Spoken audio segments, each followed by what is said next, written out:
প্রধান উপদেষ্টার শপথ। আমি মোহাম্মদ ইউনুস সশ্রদ্ধ চিত্তে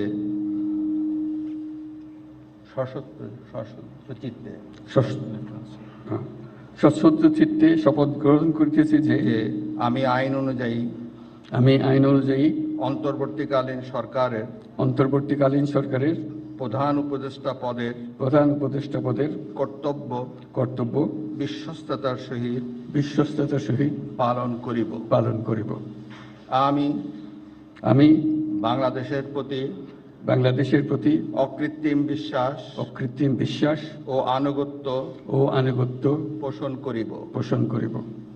আমি সংবিধানের রক্ষণ সমর্থন ও নিরাপত্তা বিধান করিব এবং আমি